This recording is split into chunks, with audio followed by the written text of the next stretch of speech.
Danny, what went wrong tonight in the fight, and what do you say to your fans here in Philadelphia? You know, first of all, you know, he was just a better man tonight. I can't make no excuses. He had a good jab. Um, I felt like I was doing a lot of good things, but you know, I fought his true champions, fought two true champions. So, what can I say? I'm still proud of myself, no matter what. I know I fought my And heart. you would have done differently tonight in this fight? You know, you can ask Angel that question. He was on the outside looking in, so he could probably tell you more. Yeah, he could have did more. He could have got busier. He could have did what he did at the end of the round right there on 12. He would have did that. He was just giving him too much respect. He heard him at one time. He didn't hurt him, like buckled him, but I could see he shook him a little bit. And he let him come back into the fight. So the only thing Danny did wrong today, he didn't get busy enough. As a reminder, if you have any questions for Danny via Zoom, please raise your hand. Our next question will come from Roberto Vinces. Roberto, you can unmute yourself and ask your question. Yes, this question's for Angel. Ángel, en español, nomás tu reacción nomás a la pelea. Acabas de decir que Danny no hizo el plan como se había hablado. Nomás tu reacción y describe esta pelea de esta noche, por favor. Sí, no hizo el plan. El plan era estar más busy because en el pasado, that's what we went wrong at from the past. So we learned from the two losses Danny had. Aprendimos de eso, era para estar más ocupado. Y no lo hizo, pues entonces, tú sabes, that's why he didn't get the decision. Porque un juez le dio 4 rounds nada más. So that was kind of bad. Okay, gracias. Take our next question via Zoom from Keenan Atchison. Keenan, you can unmute yourself and ask your question. Yeah, Danny, did Spence surprise you that he was able to block away that right hook and you weren't able to catch him as flush as you normally are able to catch most of your opponents? No, I knew what he was bringing to the table. You know, I think most of it was just me. I had to believe in it more. I had to throw it more. I felt like I threw it a lot. It just wasn't connecting. Maybe he was ready for it. But, yeah, I can't make no excuses, man. It is what it is. He got the decision, and what can we do? We can only get better from now. All right, we'll take another question from David Melandra. David, if you have another question, please ask your question. Hey, Danny, what do you say? What was it tonight that it seemed like you were not using your jab enough? What was it, the way he was defending you most of the night? No, I just think he had a pretty good jab. It was rangy. It was throwing my timing off a little bit, and I think that was the key in the fight. His jab, but that's pretty much it. Everything else I was adapted to it. I knew he was going to go to the body. I knew he was going to throw those looping left hands. But his jab was a little better than I expected. All right, thank you, David. If we have any other question, oh, here we go. Mark Wicker, we'll go ahead and you can unmute yourself and please ask your question. Danny, you fought Porter, Thurman, and now Spence. What separates Spence from the other two guys? You know, I feel like they're all kind of on the same level. He just, I think he has a better jab and he's stronger than all three of them. Physically stronger than all three of them. But I feel like they all have different type of strengths. But I think he may be the strongest one out of all three of them. All right, thank you, Mark. We'll take our next question from Ben Baby. Ben, you can unmute yourself and ask your question.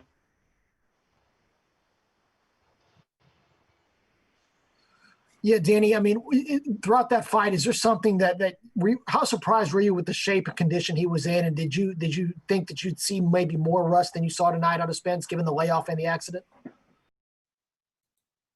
Some guys really that good? No, they're not. They all right, but they ain't like that. You see what my guy, he just hit the man, he knocked the man out with a juke. What was it?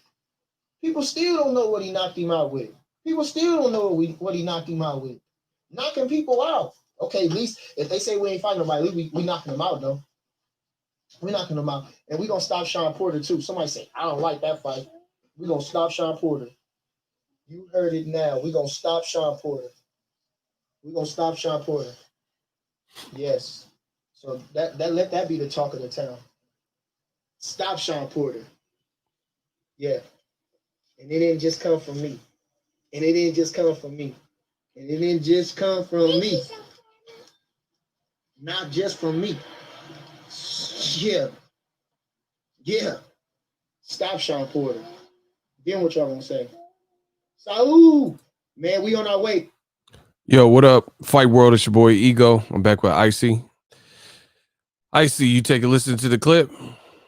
Yeah. What'd you think? He says, so this is Bernie. He's Team Crawford. You know, he's out of Terence Crawford's gym. And he says, that's going to be the talk of the town. If we fight Shawn Porter, we'll stop him. What is your overall reactions to that statement? I don't think if Errol couldn't stop Shawn, then Terence not stopping him, in my opinion. That's just me, though. Why you say that? Because Errol is one of the hardest punchers, and if not second hardest puncher, in my opinion, at 147. Some people think he is the hardest puncher at 147. He ain't stopped Shawn. Shawn is too conditioned, too strong at this point in his career. I think physically, after showing he was able to get up from being dropped by Errol to be stopped by somebody like Shawn Porter, in my opinion. By Terence Crawford, I mean, sorry. Terence got power. Don't get me wrong. TC, he got power. That's, carried up, obviously, but I don't agree with that at all. He got to beat Porter, and we all seen how difficult that is. So only 3 minutes. Keith Thurman? What about Keith Thurman? He fought Porter too. So what do you think? Where do you rate, I guess, Terence Crawford's power and the way he delivers it versus the two really punchers from the PBC welterweights that he fought, Keith Thurman, Errol Spence, and Crawford, who's like, what's the hierarchy of power? Also Danny too, that's the thing. Like I'm saying, like, oh yeah, he fought Danny too. Okay. So out of all those, Danny's the hardest puncher at 147, and he didn't stop Shawn. So okay. So rank them. Danny, I know he hasn't. Shawn Porter, he's fought everyone except for Crawford. You know, everyone that matters, you guys and stuff.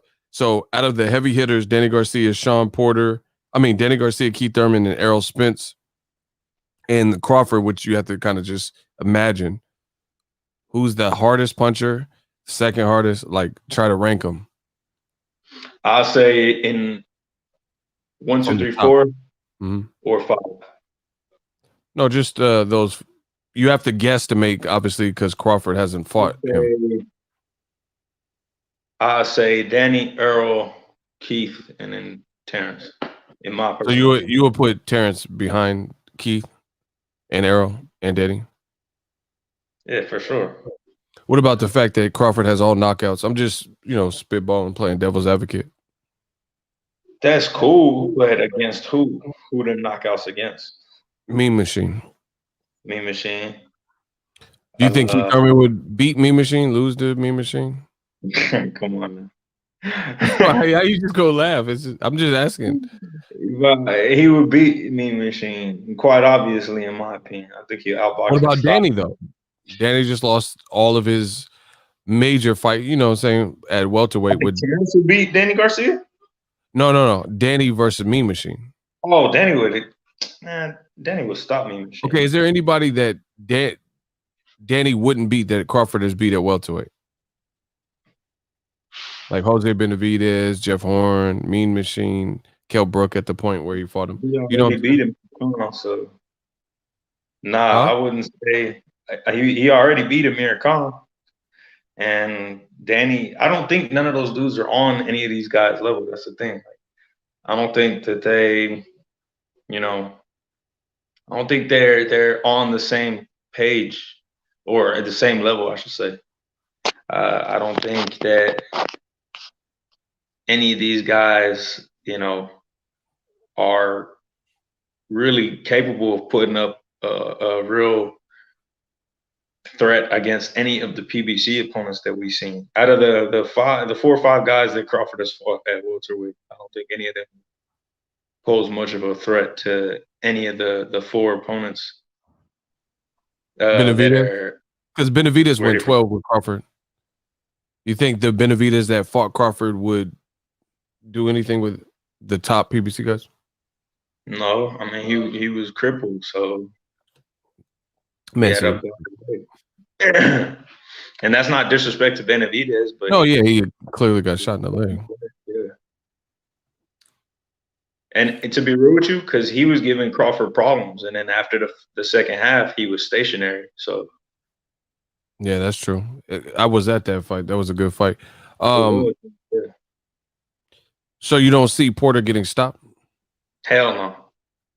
I'm telling everybody right now, if Crawford fights Porter, and I said this in a live stream, if Crawford fights Porter, if Crawford were to stop Porter in 4 rounds, like he claimed, or someone, I can't remember who said it. Someone said something about him stopping Porter in 4 rounds. If that were to happen, I'll pick Terence to beat Errol. Straight up. And I'm from Texas. I want everyone to know that. Some of y'all do, you know, I'm from Houston. If Terence were to stop Shawn Porter, I'll pick him to beat Errol Spence. I'm letting y'all know right now. I don't think it's gonna happen. I don't even know if Terence will beat Shawn. So to say knock him out. Oh, dang. You give Shawn a chance then? Hell yeah, I give him a chance. Who we seen against Terence Crawford at the welterweight division that's got the tenacity, heart, willpower, skill level, because people don't experience, speed even, because Porter is quick. Yeah, he's athletic. Like, you know, who's got that engine output? Who's got that at welterweight? I think experience is huge too, because he used to fight at 165 in an amateur. He fought everyone as a pro. You know what I'm saying? So he fought Demetrius Andrade. You know Shawn Porter beat Usyk in the amateurs? Did you know that? Dealing with bigger people is not a foreign territory for Shawn, because like he had no trouble moving Errol around, pivoting off Errol, moving him into the rope, shoving him into the corner. 3 years ago, because for y'all that don't know, Shawn Porter was supposed to be in the undercard of Mayweather McGregor, but I believe something tragic happened in his family. He had to pull out pretty close to the actual fight date. Shawn Porter was actually sparring with Hugo Centeno Jr. because in preparation for that fight, Shawn was sparring with Hugo Centeno Jr. at the Wild Card Gym, and I've seen their sparring matches. So I know for a fact that like Terence Crawford's size is not going to be trouble for Shawn to. Hold on, Hugo Centeno, he was at 160 at the time? Yeah. When he was fighting Jamal, like around that time? It might have been. It was for the. I think it was for the Emmanuel Alim fight. Hugo Centeno Jr. fought and knocked out Emmanuel Alim in the 3rd round. He was Emmanuel Alim's first loss. Okay. So But, he's at 54 or 60? 60. He was at 60. Okay. Damn. Oh, you seen that? You seen them spar? I've seen several sparring matches between them. I'm not gonna, I'm not gonna. Yeah. You can't spill the beans, but I know for a fact. And then just seeing who Shawn is, like him dealing with bigger individuals is not going to be a problem. And Terence Crawford is not that much bigger. Way bigger, yeah. Because wasn't he sparring with David Benavidez? Didn't they have some pictures?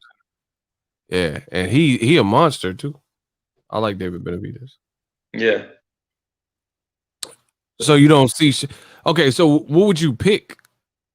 Would that be okay? Hold on, who would you pick, Shawn Porter or Terence Crawford? We'll start there. I would say I would edge Crawford, so I would pick him. I'd edge him. Okay.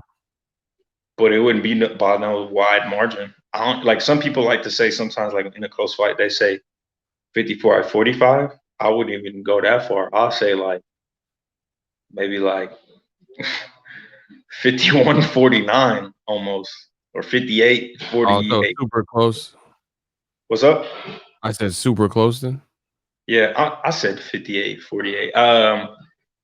Or like what the hell am I talking about? 61-49 or 62-48, something like that. Not no damn, Would it be Crawford's toughest fight, do you think? Or do you think like the Gamboa, or you think the Gamboa fight, or I'm trying to think what Crawford's toughest fights are. Gamboa.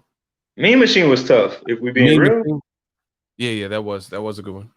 Do you think it'd be harder than those fights? Hell yeah, absolutely. Shawn looked amazing against Master Formella, What do you think? where do you rate Shawn's power? Would Crawford have to respect Shawn Porter's power? Because some people, I've heard mixed things about, Shawn Porter, to me, I've already, we've had discussions about fighters and the misconceptions of their power. I believe a lot of fighters' power gets diminished because of their style choice. You know what I'm saying? So whereas I believe Caleb Plant hits really hard, but he don't necessarily have a knockout resume. He fights on the back foot a lot, which is not catered towards getting knockouts as opposed to someone that's coming forward a lot. Chris Colbert, same thing. We saw what he did this past weekend. Yeah, he looked good. Shawn Porter, I believe, is in the same boat, but in the opposite, on opposite spectrum. Shawn has been known to kind of smother some of his work in the past and have kind of a messy style. But clearly, I mean, he ain't knock out Formella, but he busted him up bad. Like, Formella was clearly hurt in that fight. He may not hit as hard as Errol Spence, but I never seen Errol move his head like he did against anyone else, like he did against Shawn. And then Conor Benn also got in the ring with Formella. And Conor Benn is known as a puncher, a knockout puncher. He ain't stopped Formella either. So Shawn Porter don't have no pillow hands like some people try to make it out to seem. I think he hits pretty hard, and I think you would be a fool to underestimate Shawn Porter's punching power. And that's another thing. He may not hit as hard as some guys, but when you got the amount of volume and output that he does, that don't feel good for 12 rounds. Like, I was on another stream. I'm not gonna say who, but they were saying basically that Danny Garcia has never been tested to the body before Errol Spence Jr. And everyone in the chat agreed. I was like, that's not true. What about the Shawn Porter fight? Because in my opinion, Shawn was going to the body so much that I thought Danny was going to be pissing red after that fight, to be real with you. Danny's got a strong core, but he was backing up quite a bit in them last 3 rounds. What's going on, Ari? Shout out to my Dominican people. All right, what's up, yo? What's up, Vicey? What's going on? What's going Man, on? we're just getting a quick session in talking about Bernie from Team Crawford. He basically said that Shawn Porter would get stopped by Terence Crawford. Thoughts? You've been to a bunch of Crawford fights. What do you think? Let's see it. They're talking. Let's see them make the fight, because according to Bob Arum, Porter's only worth $1 million, but you're gonna give Kell Brook $2 million to fight. So that's already kind of making it seem like he really not really trying to make the fight. Icy, what do you think about that topic? $1 million, is that fair for Porter? His experience, what he brings, yes or no? Or what do you think? The other night, hell no. I'm gonna say it again. That's bullshit. That offer is nonsense. It's a filibuster tactic, in my opinion, to throw out the. It's a distraction. You know what I'm saying? It's exactly what it is. There are still people, and to people who think all this, like it don't have that big of an impact, or people gonna see right through this. There are still people, and I don't care what nobody says, but there are still people that believe that Oscar De La Hoya and Golden Boy really offered Jamal Charlo's team a Canelo fight, and it was blatantly not true. You know what I'm saying? So this is the same tactic. Like, I don't understand why people think that this business is so cut and dry when it comes to some people knowing their history, and it's very shady when looking at others who don't have necessarily a track record of being involved in the same kind of stuff. Bob Arum's been around in this boxing game longer than a lot of people, most people. So I'm not a fool to believe that he don't know what he's doing when he says things like, or when he offers Shawn Porter $1 million. You know what I mean? Definitely. Ari, you were touching on it. What did you think about the $1 million offer? I think it's a way to not make the fight. It's just like Icy was saying. It's a way of, trying to get Crawford out of the fight, out of the mandatory. Another thing he said is like, well, Bob Arum said if Shawn Porter thinks he can get more than $1 million, then we can go to a purse bid. Which, like I said again, why are you gonna give Shawn Porter $1 million when you just gave Kell Brook $2 million, a washed up Kell Brook? And this is for a mandatory. So what, are you gonna let Crawford possibly get stripped? So it's $1 million is nonsense for Shawn Porter. I want to throw something in there. Like, also, first of all, because the fact that Bob said that, we can go to a purse bid really shows his lack of disinterest. Because why would you risk that as a company? He doesn't you can play like he doesn't understand, or some people may believe that he doesn't necessarily understand how big of magnitude this fight is for Crawford. But some people agree that you could probably put that on pay-per-view. It's Shawn Porter versus Terence Crawford.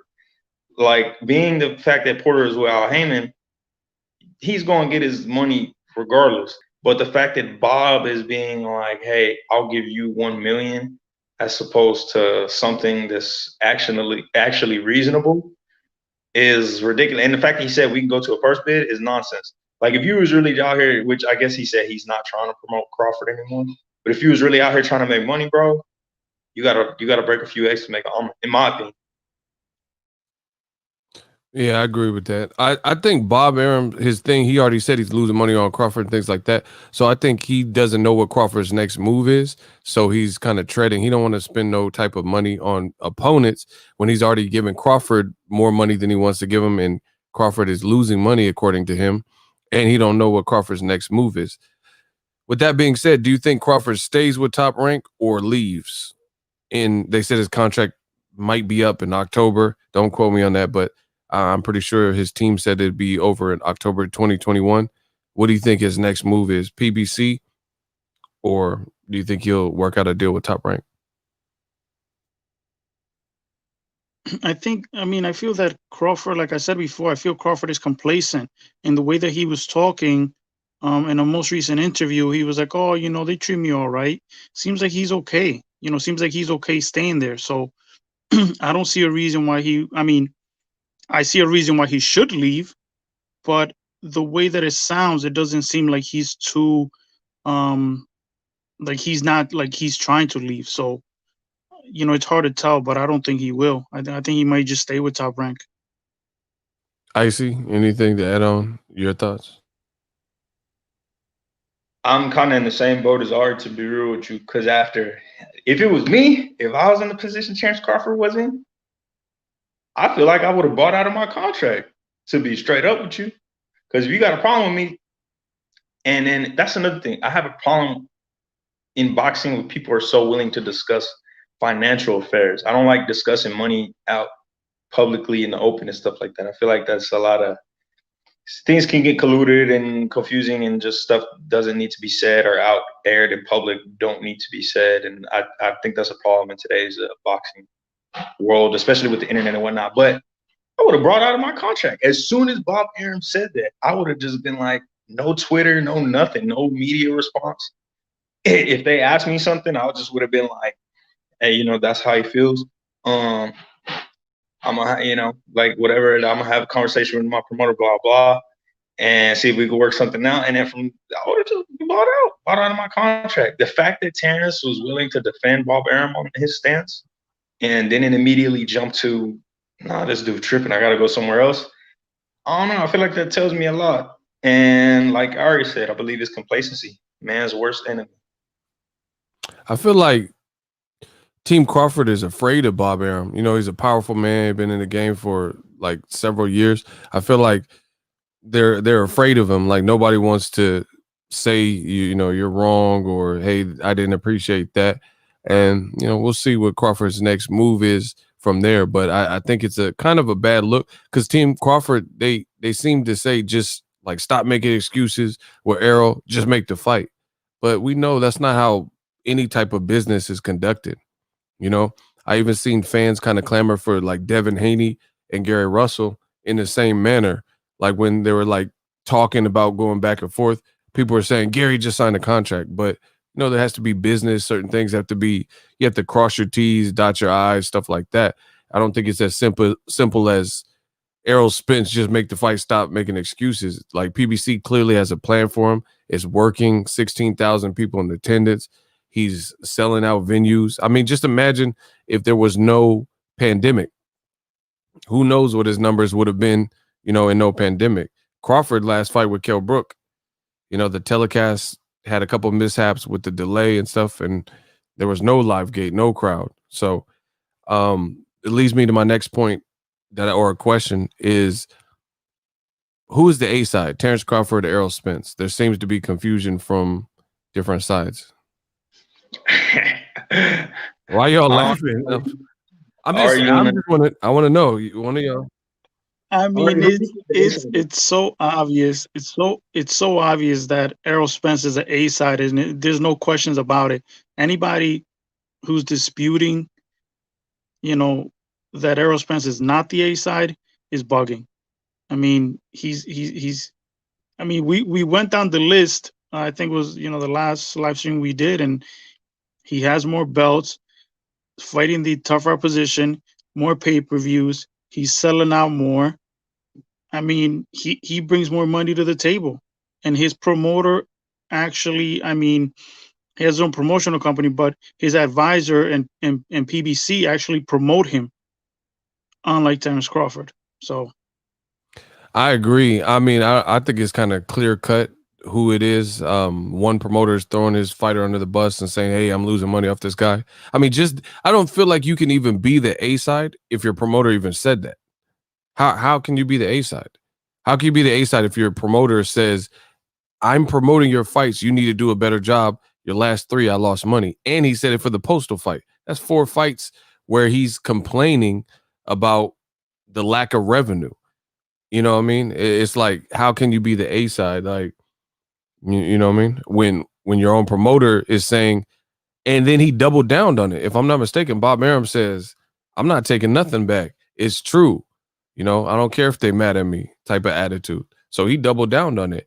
And I don't have their paperwork and financials to know, I don't have their vital stats and fiscal year, but I mean, Bob Arum keeps claiming it. So I feel like that's too much of a detrimental blow for you to be the A side with that. Because nobody from PBC is doing that to Errol Spence. Nobody's saying, "Hey, every time we have an Errol Spence fight, it's a bust." You know what I mean? We're losing money. They're just continuing to build and build and build. And then, like Ari said, 2 belts versus 1. It's just, some of it's just simple mathematics. I mean, you just beat a guy 3 weeks ago that Errol beat in 2017. So you're like, you know what I'm saying? You're fighting somebody he already beat, and he's fighting, like Ari just said, the better competition. So it's kind of a open and shut case for me. I see anything to add? Yeah, I don't hear nobody on PBC talking about certain fighters are costing them too much. The Charlo pay-per-view reportedly undersold the last one, or their first pay-per-view, I guess, so the only one. But Charlos look like they live in large. I haven't heard nothing that said. Man, have you seen, like, let's just be real. Have you guys seen the PBC social media, like the PBC fighter social media? Because I follow all fighters from every promoter. And when I look at Jamal, Errol, like Errol in Cancun or Mexico, Jamal look like he's somewhere right now. They're on private jets. Danny Garcia looks like he's stunting his cars, reflective paint and clothing line. It seems like they're playing down top of the world right now. Yeah, who else? You guys, Caleb. Man, you guys, he looked like he chilling. He looked like he was shooting the Jay-Z Big Pimpin' video. I'm like, damn, life looked good. And you know what's crazy? I thought of Step Brothers for that boat to nose. Yeah. Prestige worldwide. Why? That's my movie. One thing that I don't know if everyone knows, you guys was signed to Top Rank. When he was with Top Rank, I don't even know what happened. I don't really remember watching too many of his fights or him being like, he has jewelry and stuff. He looking like Tupac hologram and stuff when he cut his hair. I don't know. Andy Ruiz, he was with Top Rank. Then he left and bubbled, got the AJ purses. I don't know, man. I think the proof is in the pudding.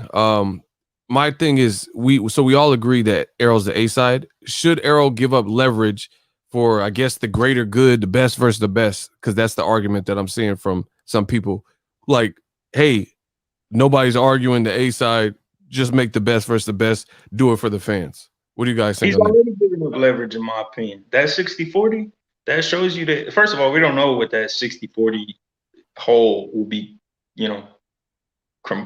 comprised of. So did I say that correctly? Composed of, whatever. The amount of money that they're going to be fighting for is split, So 60-40 to me is him already giving up some leverage. He didn't say nothing crazy. If Errol was like an asshole like me, I would have been like, nah, I'll give him like, 75-25 or 70-30. Errol got 2 belts, and if he fight Manny Pacquiao next, he gonna have 3. So what power, what leverage does Terence have at that point, other than I have another belt, another sanctioning fee you got to pay for if you win? Errol's already established at 147. He's already the man at 147. So at this point, him saying, yeah, he got 40% of whatever purse that we fight for, that's already giving up leverage in my opinion. And he said that publicly. He didn't say that, he didn't say that behind the scenes at a negotiation table. He said outright in public for everyone to take note of, yeah, we could fight for 60-40. And people still have a problem with that. You know what I'm saying? He could have really, really spazzed if he wanted to and been like 75-30 or like some disrespectful. Yeah, And see, the thing I don't understand is like when it comes to old media, you look at old media and these things are so obvious. This whole A side, B side talk, it's just a reality. When Canelo is the A side over a Caleb Smith has done more at 168, but Canelo is more popular. Career wise, he's more accomplished. So he's clearly the A side, even though Canelo has a secondary belt and Caleb Smith has the super belt. You know what I mean? And when it comes to other fighters, these things are so obvious that people say, oh, Demetrius Andrade, he got to beat to the sound of Canelo's drum because Canelo's the A side, or Charlo got to do what Canelo wants. You know, these are the talking points that you hear. Or Joshua, when he was undefeated and when Wilder was undefeated, Joshua had more belts. He had the Klitschko win and he had 90,000 at Wembley. That's what they used as leverage against Deontay Wilder. Is that accurate? Isn't that what happened with the Joshua negotiations? And they said, hey, Wilder, you're not the A side, dude. And then people was okay with that. We just wanted to see the fight, and then they weren't trying to hear it. But now Terence Crawford, in my opinion, has even less leverage than a Wilder, because Wilder was still cooking. He had been a champion longer, and he's a knockout artist, just like Terence Crawford has been knocking out welterweights. But he was a champion too, with probably more respected. I feel like he'd been promoted better, at the point where he was in talks to kind of fight Joshua. You can argue that Crawford's stock is somewhat diminishing the more he has these kind of, irrelevant fights at 147. Because Mean Machine dropped him. The ref didn't count it, but he dropped him. He was getting outboxed by Kell Brook before the knockout. Didn't it take him like 10 rounds to stop Amir Khan, and Amir Khan quit or something like that? It was a seventh round. Yeah, it wasn't 10. Round. It was 7th round. Okay. My fault. Jose Benavidez was 12. Yeah, he went 12, and Benavidez was stationary for half the fight. So, and for those of you, because I already know some people are going to do it. Well, why did Mikey Garcia get the $8 million bullshit? Mikey Garcia was a big ass name already, and he was coming off of 3 good wins in a row, if I'm not mistaken. I think it was Adrian Broner, Sergey Lipinets, and then Robert Easter Jr. Am I correct? And he dropped Lipinets and Easter, and was still moving up. So and that was the unification. Yeah, and then Mikey moved. And he sold out the Staples. I was at that fight. Staples was packed. There you go. So regardless, at the end of the day, as irrelevant as it may seem, or some people might want it to be, it's a popularity contest. But some people will stand by that wholeheartedly when it comes to their favorite fighters.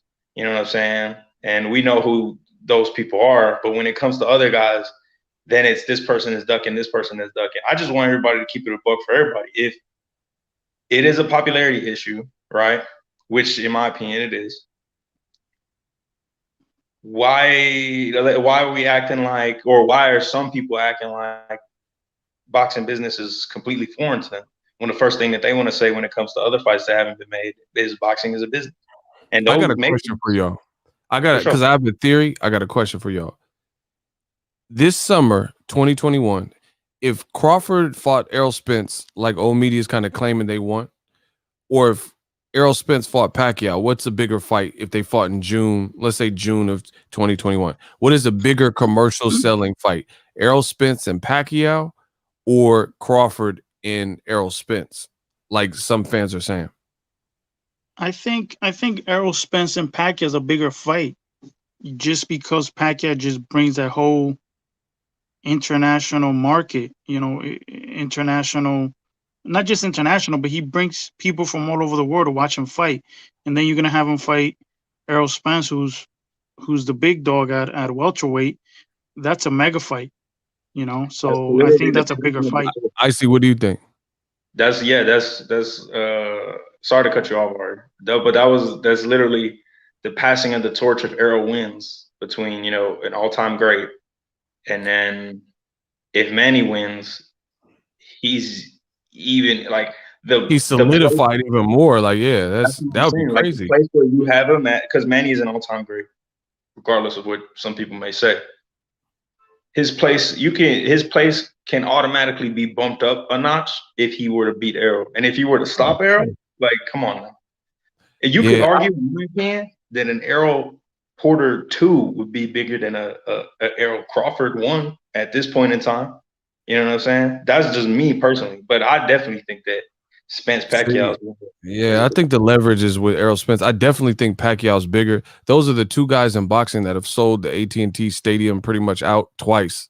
Mikey Garcia fight for Errol, and then Danny Garcia did good crowd in a pandemic, and then Pacquiao, Margarito, Pacquiao, Clottey. So I think it's like no brainer that Errol Pacquiao. I think there's an agenda.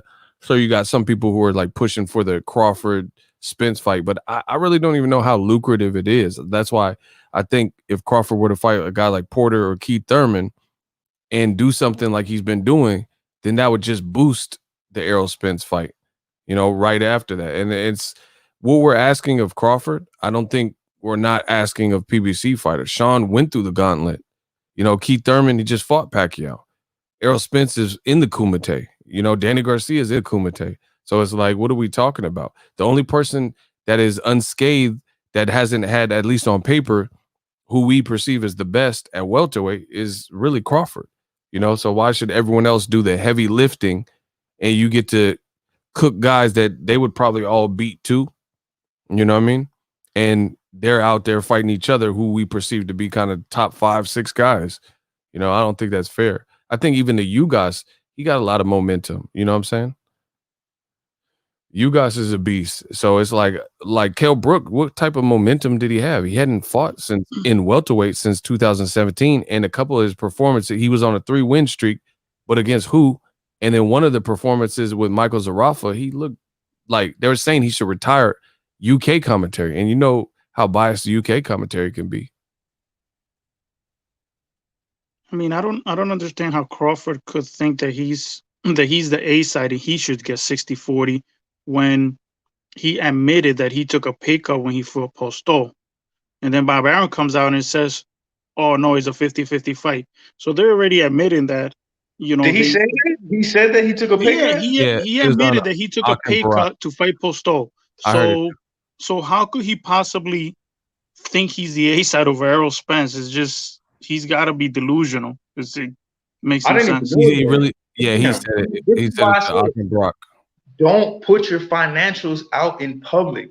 If I can understand this, how the fuck a 33-year-old man can't understand this? I would have said that shit straight up. I would not have said that. No disrespect to Terence Crawford, nothing like that, because I think he's a great fighter. I want to see the Errol Spence fight too. I'll watch it next. I'm not saying he don't deserve to fight, but you gotta watch what you say, bro. Especially in this finicky ass business. I'm an amateur, and nah.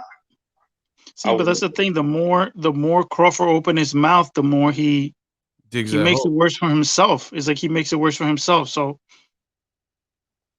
he's definitely not the A side. Yeah, I think we all unanimously agree on that. Great fighter, but there's no way the A side. Like, I haven't heard one argument. I mean, being undisputed in a division, you're not trying to fight Errol Spence. That alone. So that means Usyk is the A side over Wilder, Tyson Fury, and AJ. He was undisputed at cruiserweight. That don't even matter anymore at this point because there are new players at 140 who have not fought Crawford. So I wouldn't even say that counts, in my opinion. I know. I definitely think 140 is more stacked than probably when Crawford was there. You know what I'm saying?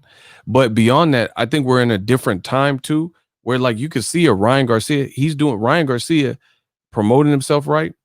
He's doing interviews with Kevin Hart. You know what I mean? He about to get a bag from the little ventures. He got a YouTube documentary. So I think we're entering the time. You see Jake Paul making some noise, you know, whether you like him or not, that remains to be seen. But we're in a time in the era where it's not just about belts. They keep adding belts for no reason, like Canelo's fight.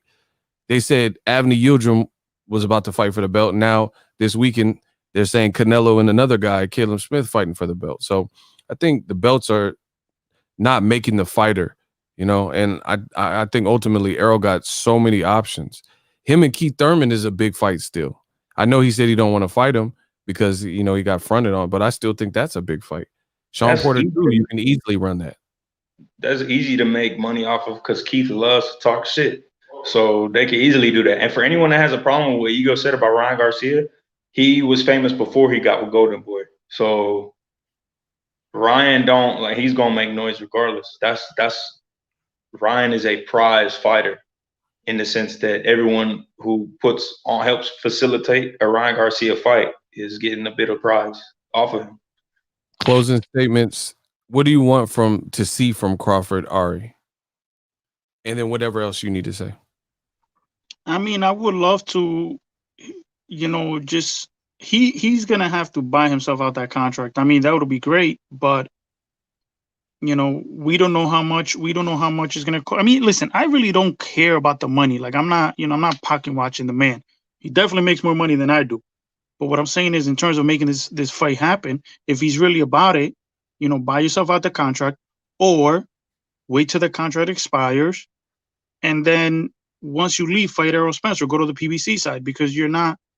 Bob Arum gets in the way of fights, and I don't understand why people don't see this. You know, Bob Arum is on video saying that he killed the Pacquiao Crawford fight when they were both at top rank. So why would Crawford still believe that Bob Arum is trying to get him that fight when he's like, "Oh, I'm done with Crawford. I'm done promoting him." So it makes no sense. Bob Arum did an interview and he said that Crawford's not fighting Spence or Pacquiao. Do you think who has a better chance of getting the Pacquiao fight? Bob Arum said that to Barbershop. Errol Spence will get that. Listen, Mikey Garcia will get the Pacquiao fight before Crawford gets the fight, in my opinion. I agree. I think it's Conor, Mikey Garcia, or Errol Spence. I think one of them will get the Pacquiao fight next. And it's not going to be Crawford. That's just my opinion. Icy, what do you think? About that particular, who's going to get the Pacquiao fight? Who has a better chance of getting Pacquiao next in 2021? Errol or Crawford? Errol has the biggest chance out of anyone, but was especially more than Crawford, because if it didn't happen with Manny, the thing that's crazy is Crawford and his team been talking about the Pacquiao fight for years. Like, yeah, we're down to fight him. They were both with the same roster. Now they're not with the same roster, and they're saying they're gonna get it. I don't know. I'm super confused. How do you get closer to the goalpost when there are more obstacles in front of the goal for you that weren't there before? Yeah, like a new promoter, and he did that deal with the UFC Audi dude. How are you more likely to win the race when there are now, you know, this is no longer a straight up 400-meter dash. The distance is now extended. There are hurdles and shit. It's a relay. You know what I'm saying? Like, Manny being at top rank was the best way for that to happen. And now he's not at top rank. He's with PBC, Manny Pacquiao Promotion, Sean Gibbons, and other organizations. So what are we talking about exactly? I have no idea. The fact that you know, Byron was pissed off and said, you know, I'm done with Crawford, I'm done promoting him, and all that should tell Crawford everything he needs to hear.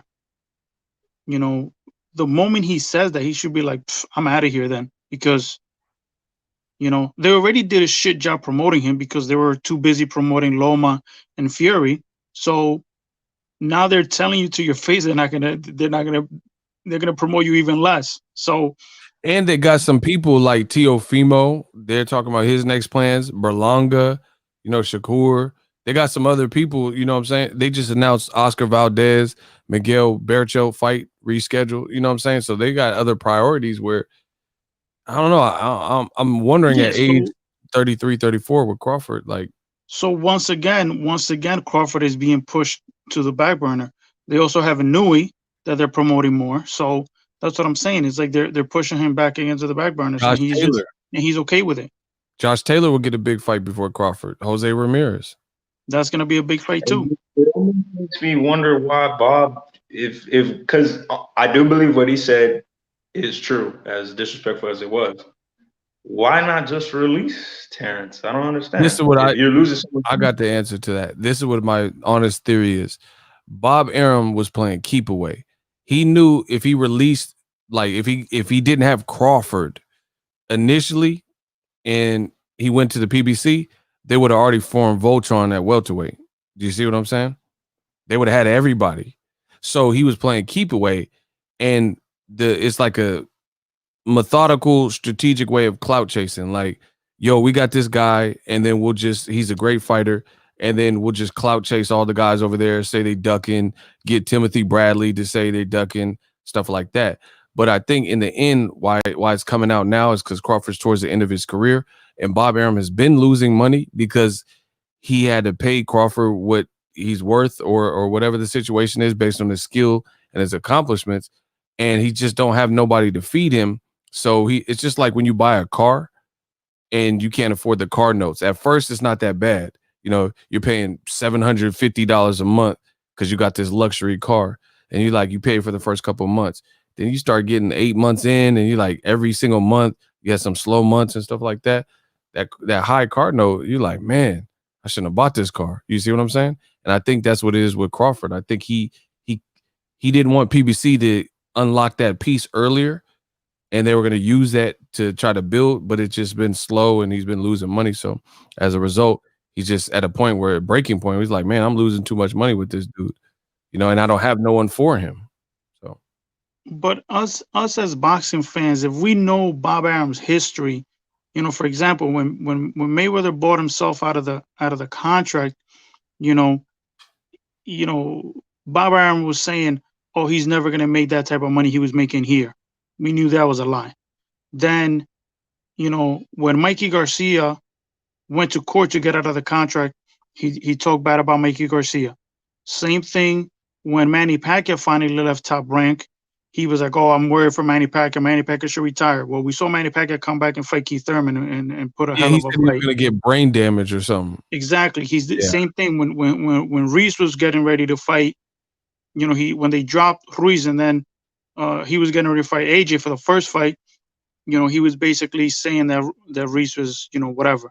So, and he was calling him fat boy and all that. Yeah, with this history, with the history of Bob Arum bashing former fighters, Crawford should see this coming.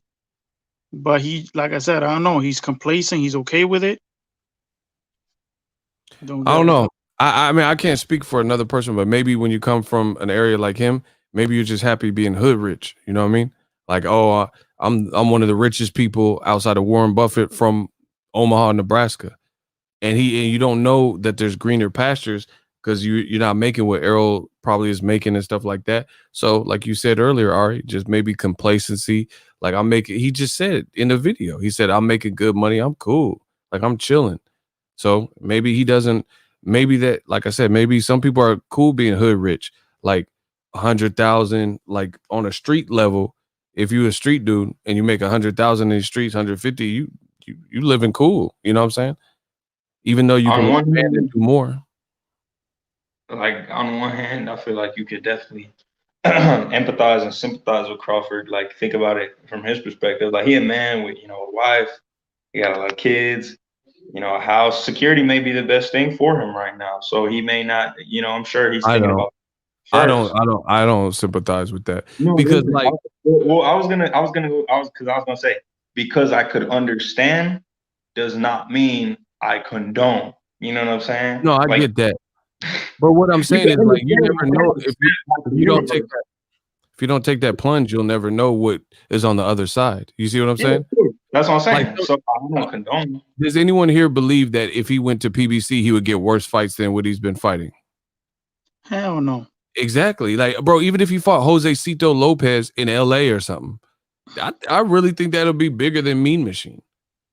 Guys like that. Jose Cito, give him a title shot. He been won one. He been doing well. Shit. That's what I'm saying. He been, man. So, any closing statements, Icy? I'll definitely pick Errol if the fight gets made. Terence, I don't know. What do you want to see from Crawford? You gotta do something, baby. Shit. Listen, I would have bought out my contract. If Bob Aaron got on air and was talking about, oh, I'm losing too much money, I would have just been like, so already, hand me, you know what I'm saying? Hand me my release form, whatever I gotta do, pay whatever I gotta pay out of court, and you know, I'll see you around the other side or whatever. Do you think Crawford should fight Keith Thurman or Shawn Porter, like a guy like that, or do you think he should automatically be granted Errol Spence Pacquiao? I mean, I would like to see him fight one of those dudes beforehand, but if he were to fight Errol next, I wouldn't mind. I'm not one of these people that say a fighter don't deserve a fight, because I don't necessarily think that he's fought certain people. I would like to see it. I think it should happen because those are good fights. But at the end of the day, Crawford is a world champion, and that's a meaningful fight at 147. And one of the main reasons I would want to see a Shawn Porter or Keith Thurman before an Errol Spence is because I know damn well if Errol gets in there, and, you know, I'm not saying this would happen, but if Errol gets in there and whoops Crawford's ass, even if it's a close fight, you're going to have a bunch of motherfuckers come out the woodwork talking about Terence Crawford is overrated. What did he do at 147? We never really knew how to, you know, measure him and shit like that. So that's just my opinion. The only thing I disagree with is I keep telling people the Top Rank clever matchmaking. They do little like subtle things. Bob Arum has been in the game since what 60s or whatever. So they have little subtle ways of matchmaking. So they'll make you believe. You know what I'm saying? They'll make you believe. Like, for example, quick breakdown. Jose Pedraza he was a champion when he fought Lomachenko, and it was a unification, but he really hadn't established himself. Like, he really hadn't established himself in that division.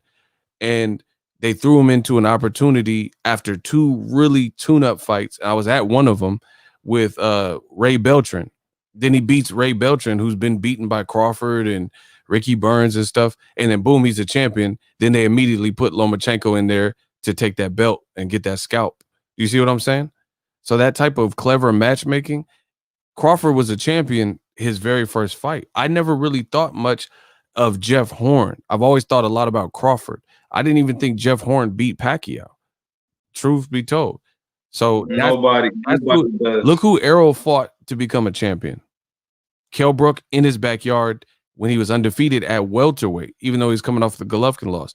Look who he fought to unify. Shawn Porter, who really came to fight. Jeff Horn was complaining in the whole training camp saying, oh, they got the heater up too high. And, you know what I'm saying? Why is Crawford wearing Mexican horsehair gloves? Just look it up. So it's like, it's almost, I can't say fabricated because I know Crawford's been a champion before, but this is the placement. You know what I'm saying? Like for example, I like Edgar Berlanga a lot, but he hasn't fought the bigger names to really show. Can he do that to David Benavidez? If he can, then he out of this world. But if he keeps fighting whoever they put in front of him, he might keep cooking everybody in the first round. So it is really hard as a barometer when you don't know, like, how much did you guys really know about Mean Machine? Like, as a fighter from top to bottom. I know a lot about Shawn Porter because I've been watching his fights for several years straight. I've watched his amateur tapes with Dominic Wade when he got dropped. I didn't really know much about Mean Machine. What do y'all think? I mean, I had heard of him, but nothing special. I mean, you know, you had heard that he was you know, mandatory and whatever, and I looked him up and I saw a few of his fights, but it wasn't anything special. It wasn't, you know, he wasn't putting up. I mean, he wasn't, you know, like selling out venues or having a big crowd or any of that. So I don't know. That made me laugh. He said sell out venues. Yeah, like he wasn't doing anything special. You I know, didn't- like Shawn Porter could fight. Like Shawn Porter, okay, Shawn Porter was fighting Danny Garcia. He was fighting Keith Thurman. Those were lit fights. Yeah, I'm glad you brought that up. Like, big fights matter because that's experience. How you responded. Canelo's had big moments. Mayweather's had big moments. Oscar De La Hoya, Shane Mosley. What was Mean Machine's biggest fight? What was Terence Crawford. No, before it. I'm saying leading up. Ray Robinson? Like, what was he ever even a main event? Do you see what I'm saying? Like, Shawn Porter's been a main event. He's been on pay-per-view. He's done commentary. He's fought all the. You see what I'm saying? Same thing with Keith Thurman. He just did 500,000 plus with Pacquiao. Those moments matter because that's what helps shape win, lose, or draw. You have that like experience in tow. You know what I mean? Yeah, but that's what I was trying to say. Like he was like no main event. He wasn't putting up. Yeah, like he hadn't been under the bright lights for real. You know what I mean? Yeah. Whatever. Well, we'll continue to talk about it. I want to appreciate you guys for your time. Icy, where can they follow you or any last closing statements? Yeah, so follow me at IC the One. That is ICCYTHEONE, as y'all can see in the bottom corner of my screen right there. But some of y'all illiterate, so I just decided to help y'all out. That's my Instagram, my Twitter. Follow my father's clothing brand at Just We Human Official on Instagram. That is JE_SUIS_human HUMAN. And shout out to him because he just copped an Alfa Romero and it's sexy as hell. So yeah, y'all can follow those social media pages if y'all want to get in contact with me or maybe buy some stylish ass merch. So yeah. All right, where can they go if they want to be schooled by you on Twitter? I'm on Twitter, just Ari Boxing Talk. Very simple. You be cooking y'all on Twitter. I be seeing a lot of stuff on Twitter. Ari be going in. Twitter has some of the weirdest people. Boxing Twitter has some of the weirdest people. Bro, Ari be talking to everybody like he just like he knows them. Like Devin Haney or somebody will post something and he'll be like, yeah, but why didn't you fight this guy? Listen, I'm keeping it 100 though. I'm keeping it 100 because Fortuna fight. Fortuna he looked good his last fight. Listen, but what I'm saying is I'm keeping it 100. If I feel that someone says something that's cap, I'm gonna call it out. So yeah, that's funny. Y'all crazy. All right, I'll appreciate you. We heading out. I do want the best for Crawford. I definitely like to see great fights, but I'm being honest. I'm at a point where based on what's being said and how it's being said, I'm starting to wonder if I even need to see the Errol Spence Crawford fight right away. I think it could be built, and I would like to see how he even fares with the Keith Thurman or Shawn Porter, somebody like that's durable. And if he continues to demolish him like he's been doing everyone else, that's only going to hype up the Errol fight or a Pacquiao fight or the winner or whatever. One more thing. If Crawford fights Keith Thurman and washes him, or he fights Shawn Porter and just straight up knocks him out, then it makes a case for him to say, well, you know what? Let's go 50-50 on the fight. You get what I'm saying? That'll give him an opportunity to ask for more money or give him more leverage. But if you're not fighting anyone, you're not fighting these guys that are the top welterweights, then you're gonna stay as the B side. Yeah, because at that point he could say Keith Thurman, Pacquiao didn't even knock him out. Shawn Porter, Errol couldn't knock him out, and I did. You know what I'm saying? So it'll only build for what he wants. So the reason why it's like he almost doesn't want to go through a tough fight before the big one. You see what I'm saying? And you can't preserve yourself while everyone else is doing the heavy lifting. That's just how I see it. You see what I'm saying? You gotta go through the Kumite too. Yeah, it's like everybody else is getting the scrapes and scabs and bruises and black eye. Danny's eye looked bad versus Errol, bro. People tasted that Danny left hook. Keith Thurman hit Shawn Porter with some heat rock. You know what I'm saying? So I also don't think it's fair. I don't think it's fair for one person to not go through that gauntlet and go through, you know what I'm saying, and then still get the Willy Wonka golden ticket. But we'll talk about. Yeah, but I feel like it's not like we're asking Crawford to fight. That we're not saying he has to fight Shawn Porter, Keith Thurman, Danny Garcia. It's not like we're saying he has to fight all these three guys to get the Errol Spence fights. Or we're saying, you know what, give us one of them, fight one of them. Yeah, and that's the thing. He can fight one of them, and then still fight Errol Spence later in the year. But the resistance to it is making me question. Do you see what I'm saying? Like you could fight someone in May and then fight Errol in December or something like that. November, I'll be good with that. But the fact that it seems like they're only locked in tunnel vision to Pacquiao and Spence, and those are two A-side dudes, and you don't have the comparable things. No one can really dictate to Pacquiao unless it's like Mayweather. So we'll talk about this some more. Appreciate you guys for your time. You know, Ari, take us out. Guys, keep tuning in. We'll keep this work coming. Peace. Peace, y'all. So if you enjoyed this video and want more content like this on the channel, you can show your appreciation by going to the PayPal donate button. Is equivalent to the value of this video. Much more to come. Thank you guys for your support. Boxingego, the future of boxing.